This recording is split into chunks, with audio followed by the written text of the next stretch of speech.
하나님께서 오늘 우리에게 주시는 말씀 창세기 29장 16절부터 20절까지의 말씀입니다. 라반에게 두 딸이 있으니 언니의 이름은 레아요 아우의 이름은 라헬이라. 레아는 시력이 약하고 라헬은 곱고 아리따우니 야곱이 라헬을 더 사랑함으로 대답하되 내가 외삼촌의 작은 딸 라헬을 위하여 외삼촌에게 7년을 섬기리이다. 라반이 이르되 그를 네게 주는 것이 타인에게 주는 것보다 나으니 나와 함께 있으라. 야곱이 라헬을 위하여 7년 동안 라반을 섬겼으나 그를 사랑하는 까닭에 7년을 며칠같이 여겼더라. 아멘. 얼마 전에 코로나로 인해서 고생하는 성도님 한 분과 전화로 상담을 한 적이 있습니다. 이분이 그러시더라고요. 목사님, 사는 것이 만만치 않다는 것은 알지만 참 요즘은 뜻대로 되는 것이 하나도 없습니다. 그렇게 얘기를 하더라고요. 얼마나 사는 것이 힘들면 목사한테 이런 얘기를 할까 하는 생각을 하면서 마음이 찡했던 적이 있습니다.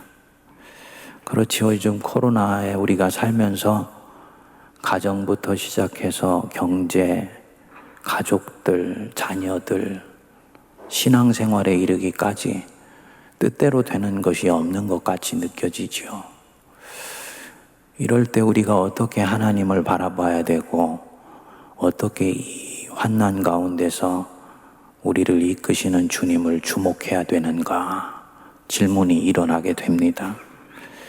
오늘 말씀에서 우리는 자기의 인생 전반부에서 원치 않는 삶의 자리로 떨어진 가운데서 세월을 보내는 한 사람을 만나게 됩니다. 야곱입니다. 창세기 12장부터 50장까지를 족장사라고 그러지요. 그런데 여기에 나오는 아브라함, 이삭, 야곱, 요셉 네 사람 중에서 현대 이 치열한 경쟁사회에서 살아가는 사람과 가장 유사한 사람이 바로 이 야곱입니다. 이름의 원뜻이 발꿈치를 움켜쥐는 자라는 뜻입니다. 그 이름의 뜻대로 아주 소유지향적이고 쟁취지향적이고 목표지향적인 사람입니다.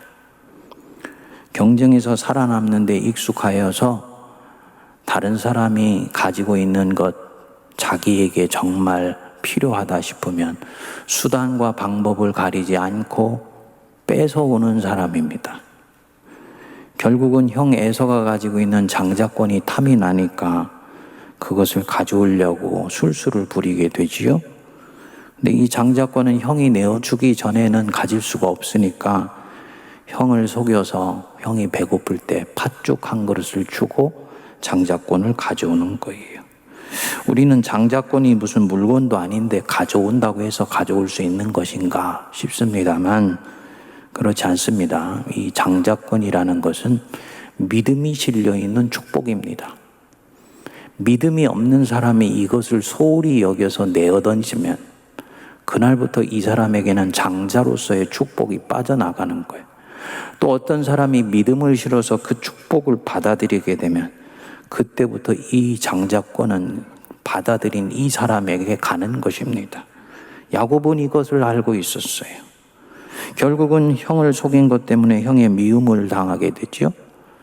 이를 안 엄마 리브가가 평소부터 야곱을 사랑해서 말을 합니다. 네 형이 너를 어떻게 할까 두렵다. 요즘 눈빛이 심상치가 않아. 밧단 아람에 있는 네 외삼촌 집에 가서 며칠만 피해 있다가 와라.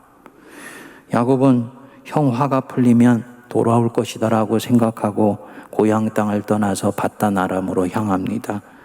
창세기 27장 44절에는 보면 몇 날 동안 그렇게 할 것이라고 생각을 했던 거예요.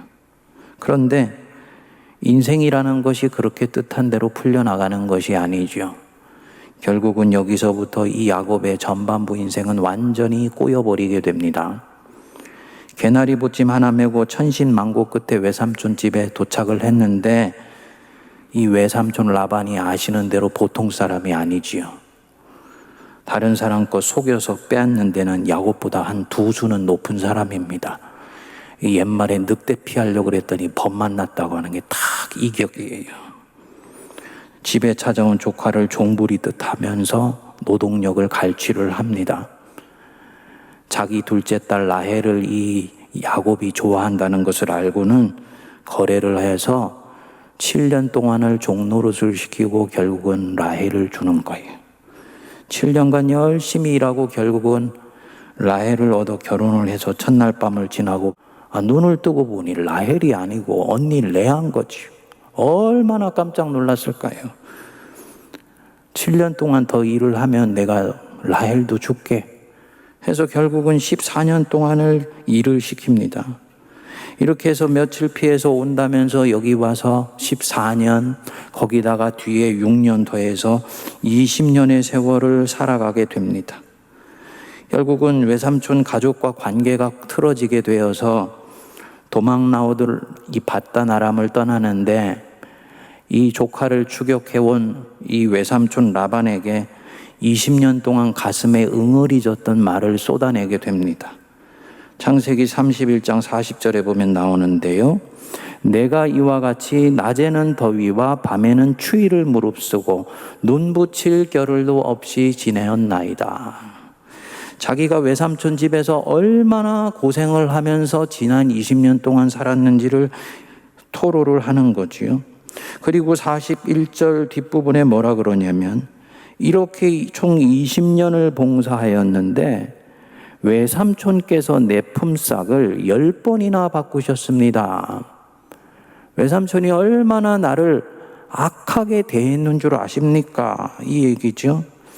그야말로 진흙탕 속에서 질책거리는 20년이었어요. 인생이 뜻한 대로 움직여지지 않는다는 걸 알지만 이렇게까지 당하고 살 줄은 몰랐던 것입니다. 이 야곱이 본래 당하고 사는 사람이 아니거든요. 누구한테 뺏기고 살 사람이 아니에요. 그런지 아주 20년 동안 외통수에 걸려서 한 번도 살아보지 않은 인생을 살아야 됐던 것입니다.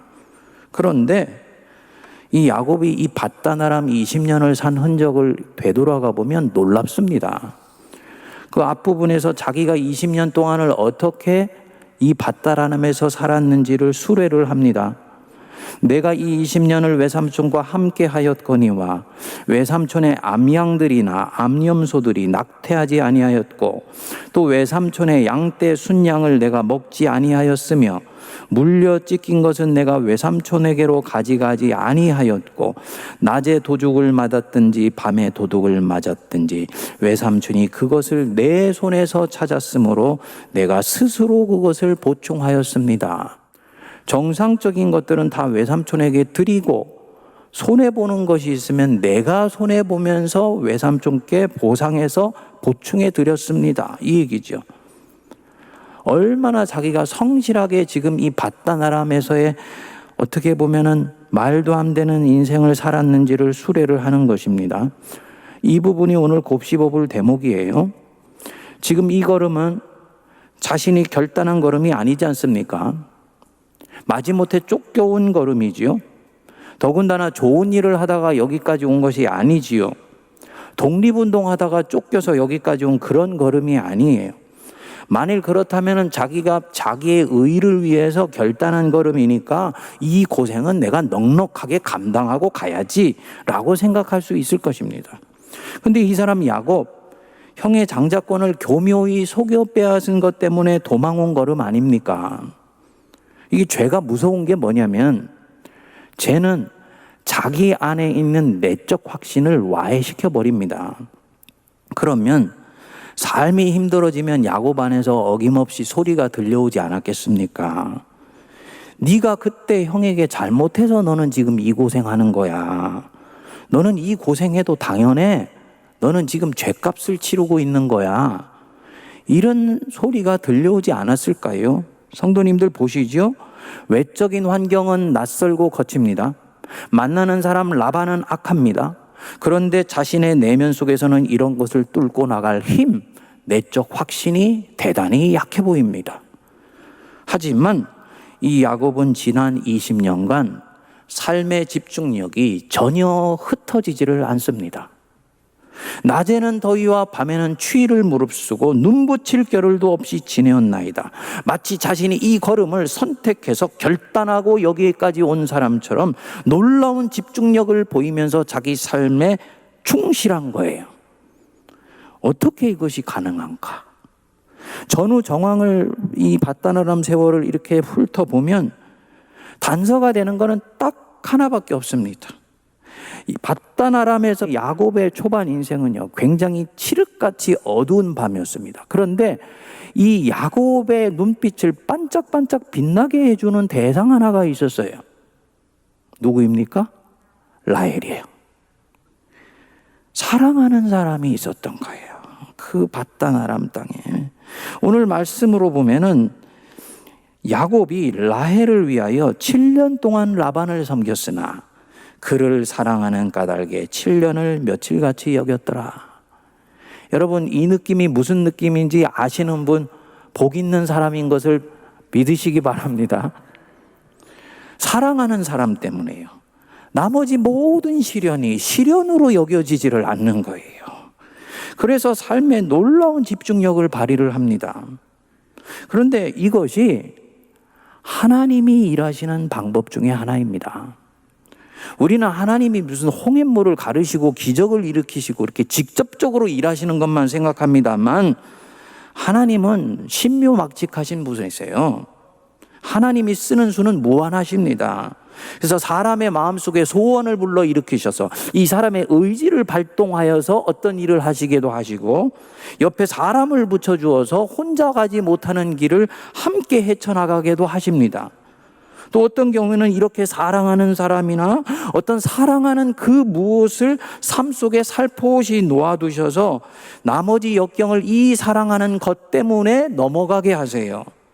외적으로 보면 이것은 지극히 우연히 생긴 일 같지요? 그렇지만 속으로 들어가면 이 라헬은 하나님이 야곱을 살피시는 방법이에요. 야곱이 고향 땅을 떠나서 밧다나람으로 가는 동안에 베델에서 하나님을 만나지 않습니까? 하나님이 이 야곱에게 약속하셨습니다.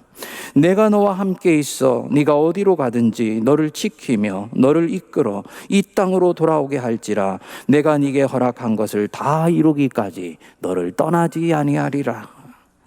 저는 묵상해 보면 참으로 하나님이 우리를 대하시는 모습을 보면 미스테리다.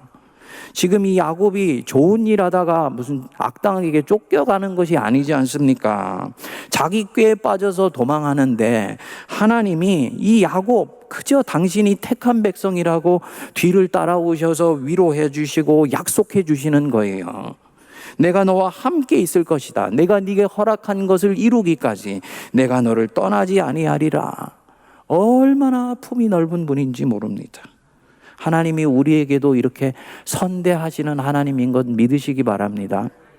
그런데 흥미로운 것이 이렇게 약속하신 하나님이 밧다나람에 와서는 야곱이 마지막에 꿈에 하나님 보아서 너 베델로 올라가 라고 말씀하시기 전에는요, 단 한 번도 20년의 이 밧다나람 세월 속에 나타나시지를 않으세요. 야곱이 간접적으로 하나님의 이름을 언급하기는 하지만 단 한 번도 야곱에게 하나님이 직접 나타나시지를 않습니다. 뭘 말하느냐? 내가 네게 허락한 것을 이루기까지 너를 떠나지 아니하리라. 그럼 하나님이 밧다나람에서 야곱을 떠나지 않고 살피시고 돌보시고 있다. 이것이 다른 통로를 통해서 지금 이루어지고 있는 것이지요. 그것이 뭐냐? 바로 라헬이에요. 거칠고 낯선 땅에서 살아가는 야곱. 사랑할 만한 것이라고는 단 하나도 없어 보이는 바로 이곳에서 애정을 품고 살아갈 수 있는 소망의 대상 하나를 딱 중심에 놔두신 것입니다. 이렇게 보면 이 라헬은 사랑하는 아내 정도가 아니고 하나님이 보내주신 선물이죠.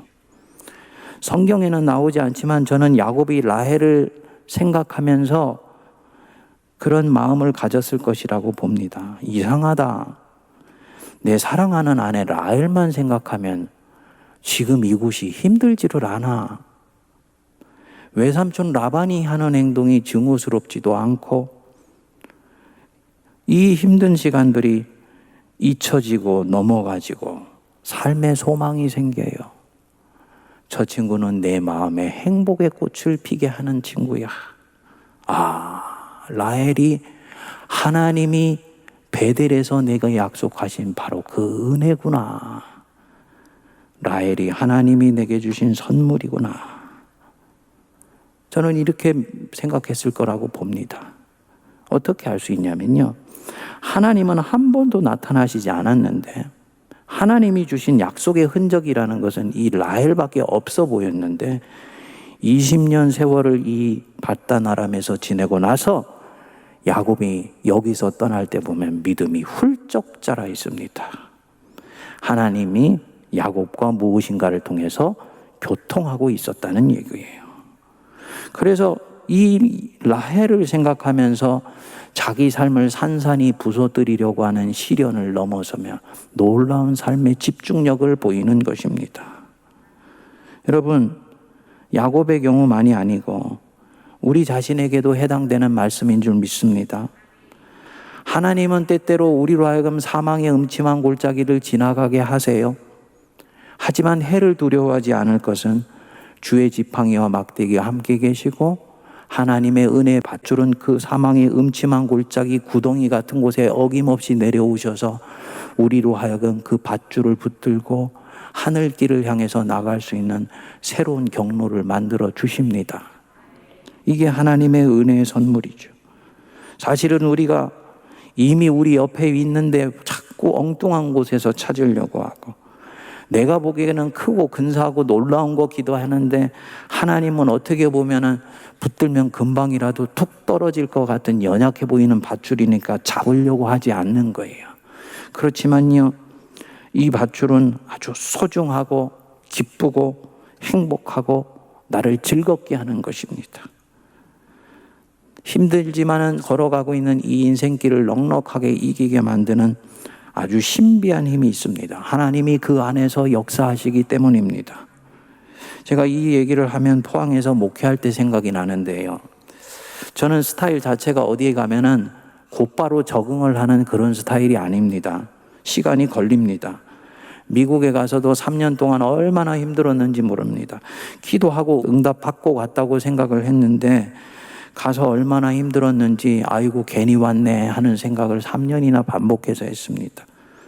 하나님이 포항의 첫 담임 목회지를 정해 주셨을 때도 그랬습니다. 성도들은 참 선합니다. 교회는 담임 목사가 힘껏 목회할 수 있도록 아주 받쳐주는 교회예요. 목회자를 이렇게 피어나게 하는 공동체입니다. 그런데도 처음 3년간은 무척 힘들었습니다. 한 번도 살아보지 않은 곳이라 낯선 것도 있지만 전통교회가 처음이니까 너무너무나 힘들더라고요. 그런 교회를 체질을 개선하는 목회를 시작을 했습니다. 110년이 넘은 교회를 체질을 개선한다고 하니까 이게 만만치가 않지요.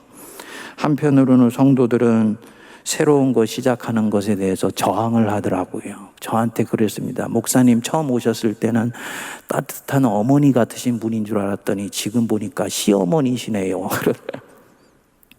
또 한편으로는 내 안에 있는 연약함을 이기면서 처음 3년 동안 정말 눈물 나게 목회를 했습니다.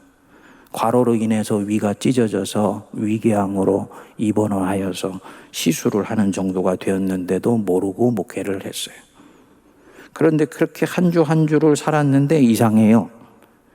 금요일 밤 기도회 때는 꼭 제가 설교를 하고 이제 함께 공동체가 기도를 하는 거지요. 한 주간의 주중에 있었던 세상 속에서의 여러 잡티들을 기도 속에서 딱 정리하고 주일을 기도로 준비를 하는 것입니다. 그런데 기도회 마치고 강대상이 밑에서 혼자 기도하는 그 1시간이 꿀송이처럼 단 거예요. 그런데 그 이 시간만큼이나 행복한 시간이 뒤에 기다리고 있었습니다. 1시간 정도 기도를 마치고 나서 아내와 함께 꼭 가는 곳이 있었습니다. 바닷가에 있는 잔치국수집입니다. 근데 그곳에 가서는 잔치국수하고 만두를 먹는데 이 맛이 이루 말할 수 없이 달고 맛있는 거예요. 기도해 보신 분들은 알지요. 보십시오. 기도에 인도하면서 성도들 먹였지요? 기도하는 내가 영적으로 먹었지요? 마음껏 기도했으니까 행복한 허기가 찾아오지요? 거기에 뱃속에 국수 한 그릇 탁 집어넣는 것입니다. 저는 그것이 천국이라고 봅니다. 영적으로는 충만하지요. 성령의 도구로 쓰임받은 육체는 당당하게 자기가 원하는 것을 나에게 달라 하는 거예요. 당연히 줘야지요.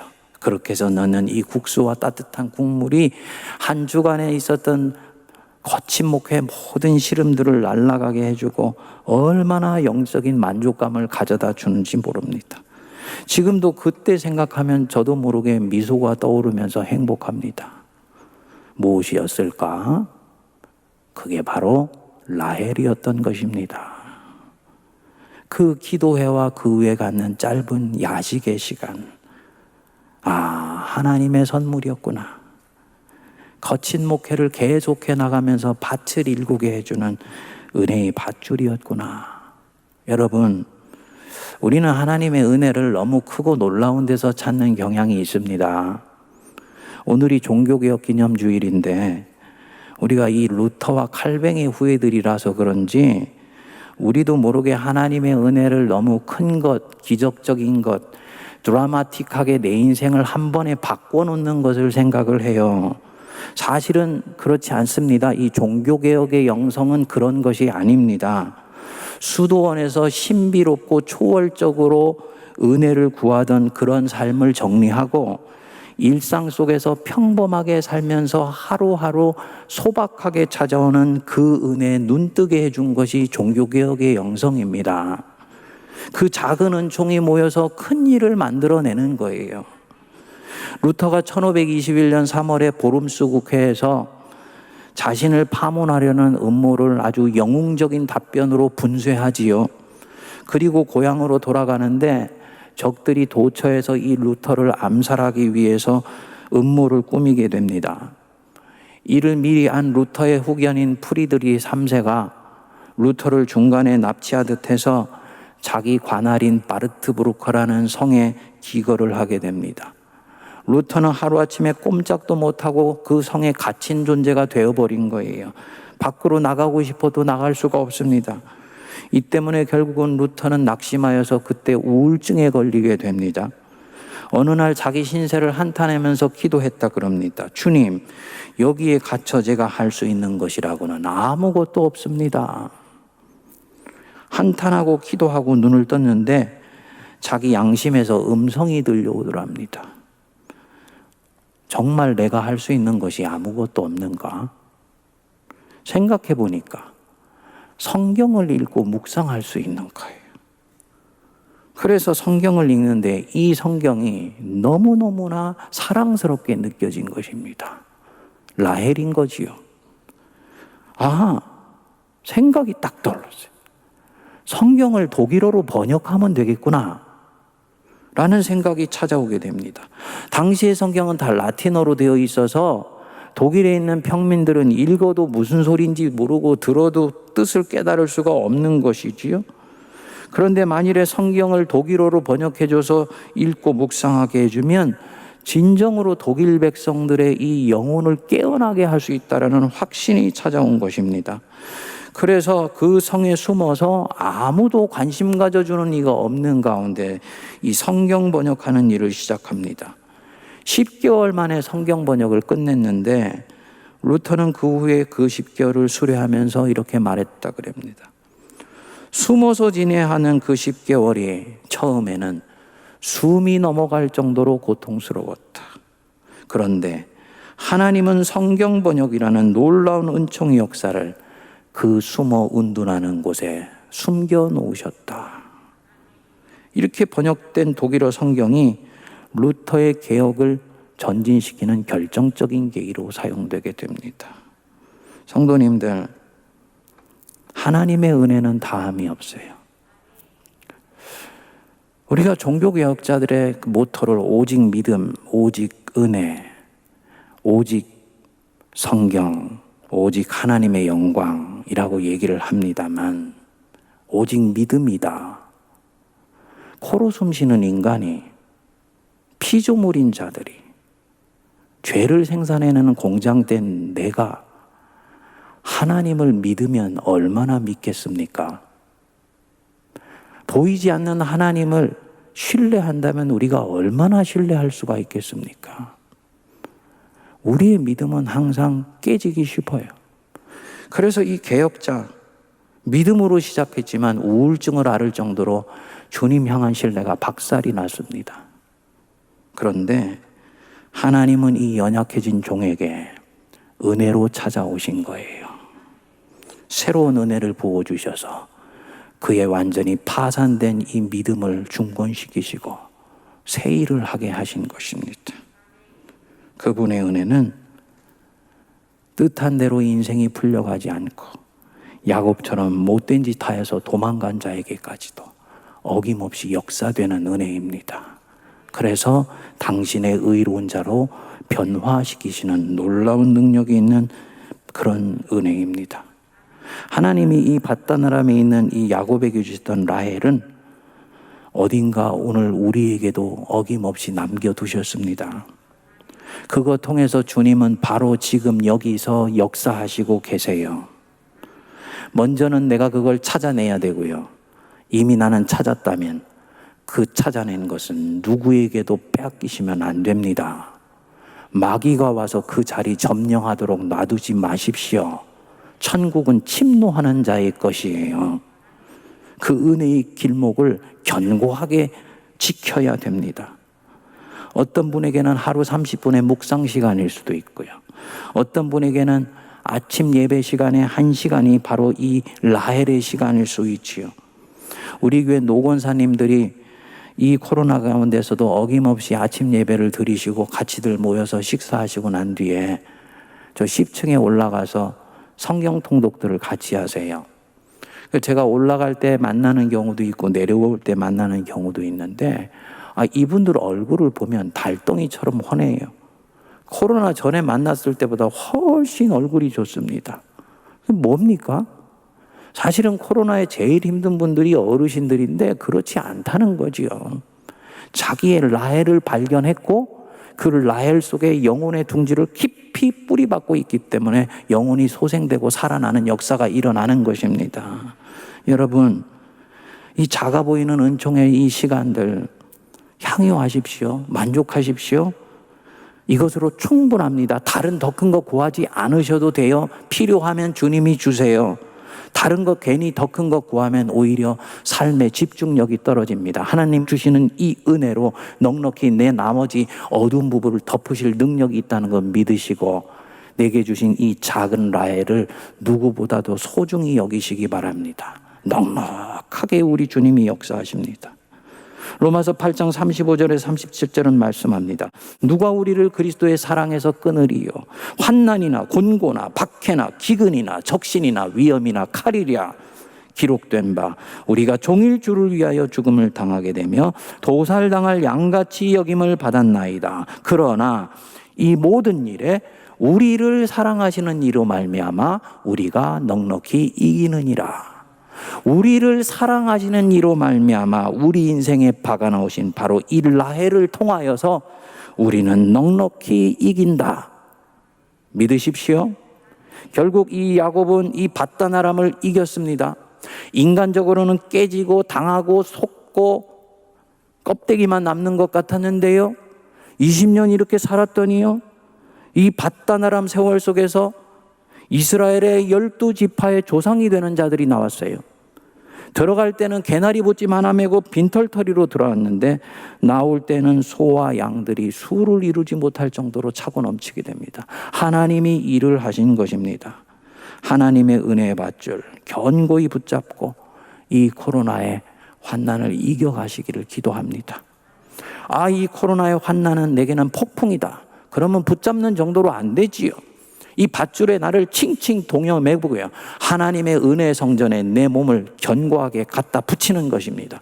그러면 이 환난은 지나가며 때가 되었을 때 우리 하나님 나로 하여금 이 밧다나람의 세월 속에서 가진 신앙의 전리품 갖고 다시 베델로 올라가 우리 하나님 찬양하는 새 역사 허락하실 줄 믿습니다.